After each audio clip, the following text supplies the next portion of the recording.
Halo semuanya, pada kesempatan ini saya akan menjelaskan tentang materi tes intelijensi umum untuk SKD, khususnya materi perbandingan. Oke, langsung saja jenis-jenis perbandingan. Nah, yang pertama itu ada perbandingan senilai. Perbandingan senilai itu apa? Perbandingan senilai itu ketika salah satu nilainya naik, maka yang lainnya akan naik, mengikuti naik. Dan sebaliknya, jika nilainya turun, maka yang satu nilainya juga akan turun. Oke, untuk lebih memahami, langsung saja kita ke soal. Soalnya itu, sebuah mobil dapat menempuh jarak 20 km dengan 1 liter bensin. Berapa liter bensin yang dibutuhkan mobil tersebut untuk menempuh jarak 100 km?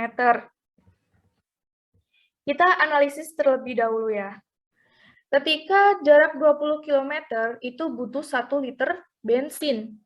Nah, untuk menempuh jarak 100 km, pasti bensin yang dibutuhkan itu akan lebih banyak kan? Oke, jadi ketika ini jaraknya semakin besar, maka ini maaf ya karena saya menggunakan mouse. Maka si bensinnya B akan bertambah juga. Nah, ini kan naik, ini naik, ini naik. Berarti ini perbandingan senilai kan? Oke, langsung kita kerjakan. Ini jarak 20 km, ini jarak, sebelah ini jarak. Terus yang ini itu bensin. Nah, ketika jaraknya 20 km, bensinnya dibutuhkan itu 1 liter. Dan ini ketika jarak 100 km, ini jarak, ini, itu berapa bensin yang dibutuhkan, ini yang ditanyakan. Anggap saja yang ditanyakan itu X. Udah, kita buat kerangka seperti ini.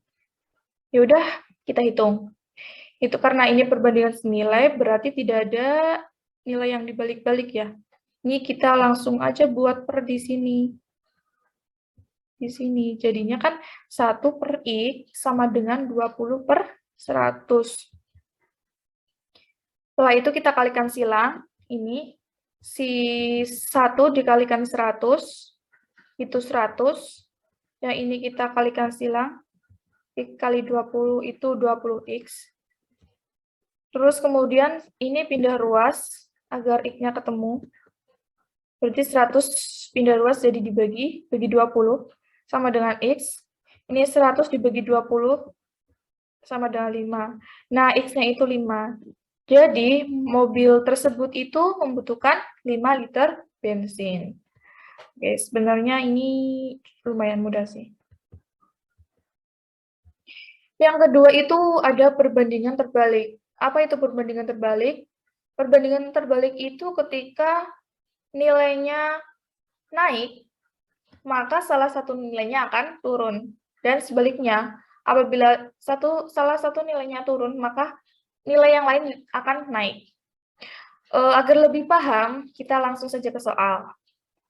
Soalnya itu, dua buah kota dapat ditempuh dengan mobil berkecepatan 50 km per jam dalam waktu 3 jam. Jika waktu yang tersedia hanya 2 jam, berapa kecepatan mobil yang harus dipacu agar sampai tujuan tepat waktu? Nah, kita analisis terlebih dahulu ya. Ketika kecepatannya 50 km per jam, waktunya 3 jam. Nah, ini ada waktu 2 jam untuk menempuh jarak yang dua kota itu jaraknya sama. Berarti si kecepatannya itu harus lebih cepat kan? Agar 2 jam kita nyampe, berarti kecepatan lebih cepat. Nah, ini kita tulis. Nah, ketika waktu itu time, waktunya dari 3 jam menuju 2 jam, berarti turun. Waktunya turun. maka si kecepatannya, V, kecepatan, itu akan bertambah, akan lebih cepat agar kita sampai.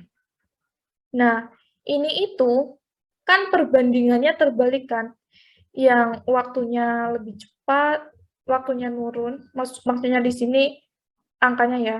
Ini waktu lebih cepat, ini kecepatannya cepat gitu. Waktunya lebih singkat, kecepatannya harus gede. Ini kan menunjukkan perbandingan terbalik. Oke, langsung saja kita jawab. Nah, ini kecepatan ketika kecepatannya 50 km per jam, itu jarak tersebut, dua kota tersebut ditempuh dengan waktu 3 jam. Nah, itu ketika yang ditanya hanya 2 jam, ini berarti ya, time-nya berapa kecepatan yang dibutuhkan. V-nya itu X. Nah, karena ini perbandingan terbalik, berarti salah satu nilainya itu harus dibalik. Nah, nilai ini nanti dibalik. Ya udah, kita tambahkan saja di sini. 50 per X sama dengan ini dibalik jadi 2 per 3. Udah jadi kayak gini, tinggal dikalikan silang. Berarti ini 50 kali 3, itu 150, sama dengan 2 dikalikan X, 2X.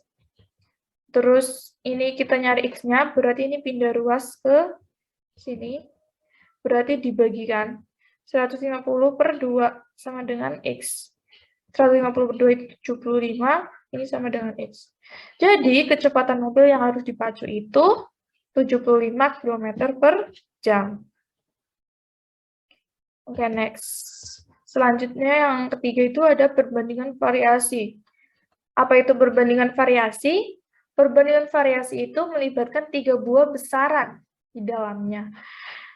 Dan di dalamnya itu terdapat perbandingan lurus serta perbandingan terbalik. Ini ada rumusnya. Rumusnya itu objek per subjek kali waktu sama dengan objek 2 per subjek kali waktu 2.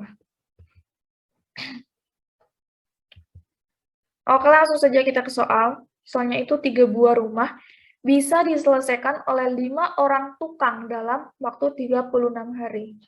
Berapa banyak tukang yang diperlukan untuk menyelesaikan 8 rumah dalam waktu 60 hari?